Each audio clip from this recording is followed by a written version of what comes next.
Horror subgenres are really interesting because among horror fans, so many of us have like very specific niches of subgenres that we're interested in. I, for example, am right now going through a really big vampire phase. And the history of vampire media, the history of vampire literature, of vampire movies and series is like so big that it truly is just a genre of its own. And tonight, we are not talking about vampires. We are talking about ghosts. Since I was a fan of horror, since literally I was a kid, I obviously have always known what ghosts are, and that means that yes, I might have had a phase or another when I was a teenager where I was more or less interested in ghosts, but it wasn't until fairly recently that I actually started craving ghost stories in particular. I don't just kind of like ghosts anymore. I love ghost stories. Sometimes when I want to watch a ghost story, there's nothing else that will scratch that itch. Generally, my sensibilities align themselves with the horror genre, but for ghost stories, usually what I want is ghost stories. And who cares if they're creepy or not? And where did that come from? Simply put, there was a point where I realized that ghosts were usually about memory and loss, and more importantly, grief. Not all ghost stories deal with grief directly, I know. In the process of me becoming more and more invested in ghost narratives, there was this point where I realized that ghosts are real. And the idea that they wouldn't be is honestly kind of strange to me. The idea that a loved one would simply cease existing because they died is outrageous, ridiculous, and nonsense to me. The most obvious example of ghosts that I can imagine is when I have dreams and someone who died shows up in a dream and I have a conversation with them or I interact with them in any type of way. What am I supposed to call that if not a ghost? Extrapolating from that, when someone that I love dies, I will go through a process where I am thinking about them and to some extent talking to them and communicating with the version of them that I remember. What could I call that but talking to a ghost? Even if I understand that this is a one-sided relation a lot of the time. What are you doing in Paris? I'm waiting. I'm gonna go. What are you waiting for? My brother died here. My twin brother died in Paris.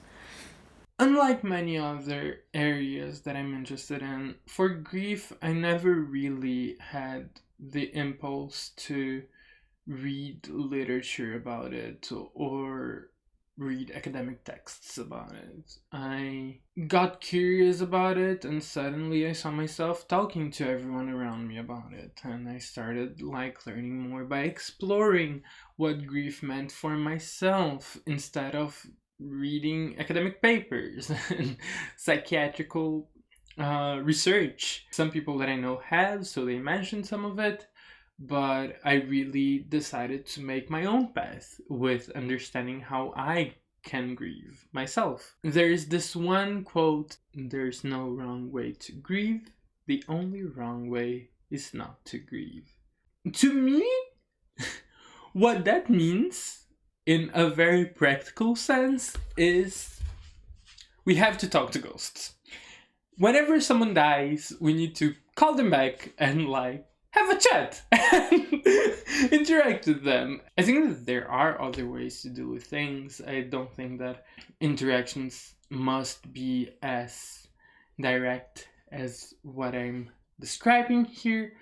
I very much believe in rituals, and all types of rituals for the dead, I think, can be very fulfilling, and for losses in general. And this is where we segue into the losses that are not necessarily death. I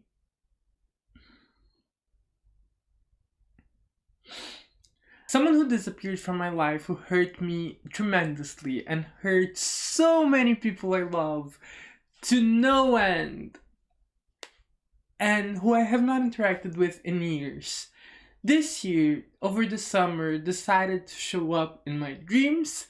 He decided to show up during my day. He was being a problem in my life. It's not like he invaded my house, his physical presence invaded my house. That's not at all what happened. What happened is that I was seeing his ghost.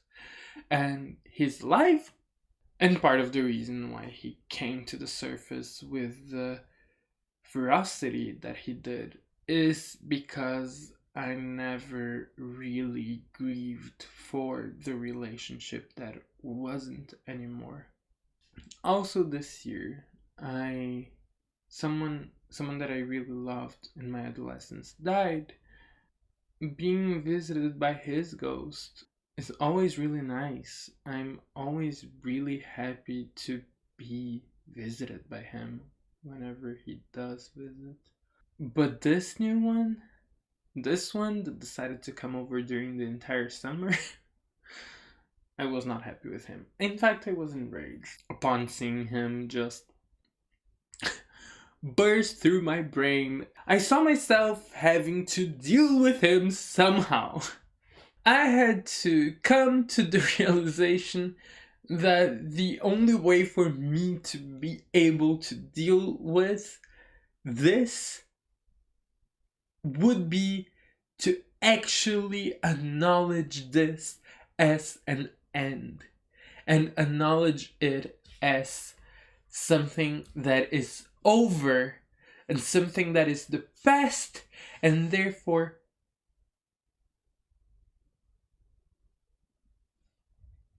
is there someone in the house?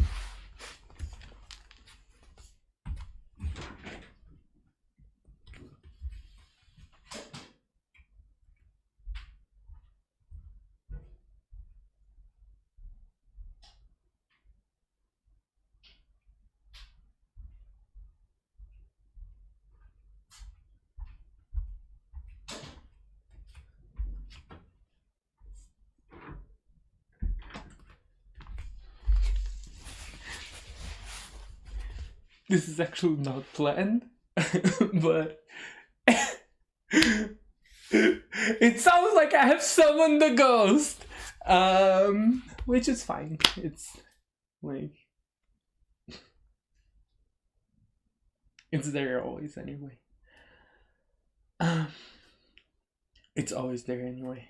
While I was trying to deal with this nonsense of this ghost of an alive person that I hate showing up, I was also reading Sorrowland by River Solomon, which is exactly what I needed at the time. I thought I was done. Please, not tonight. Vern begged. But the dead were fixtures of Vern's horizon. The entire story is about Vern, this person who is actually being haunted by ghosts of abusers, and who is being haunted by ghosts of people that she hates. And just like all of my favorite ghost stories, these ghosts are not physical threats towards her, they are psychological threats towards her. I was just there with Vern. I was feeling her so much, and it was so cathartic to be reading it at the same time as I was having to deal with something that was so easy to transpose into the story. But then I had to figure out something, and I had to make up my mind as to how to deal with this. And maybe I'm being naive, And maybe the solution that I came up with is too simple and it's not going to be enough. From my understanding, the way that I have to deal with this ghost of this living person that I hate, is the same way that I have to deal with any other ghost. Looking at them, accepting them, inviting them in sometimes, and talking to them, hearing them out, letting them know how I feel, and creating some type of ritual when they can safely come. And my intention here is never to shun the ghosts away forever. It's just to interact with them enough. It is to intentionally call them enough that when they come back uninvited, they can't hurt me.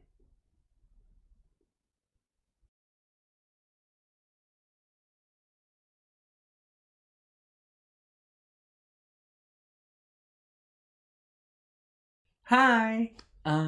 So thank you for watching. This is Vanessa Jupiter's sitting room. You have just seen Ghosts, Grief, and Rage. If you liked this video, if it made sense at all to you, and if you responded to it positively or negatively at all, let me know in the comments.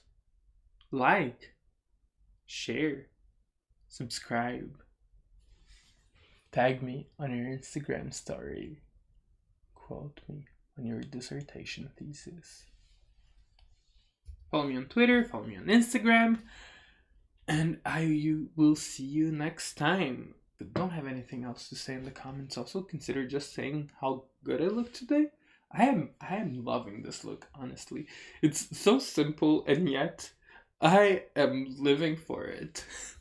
Love, Vanessa Jupiter.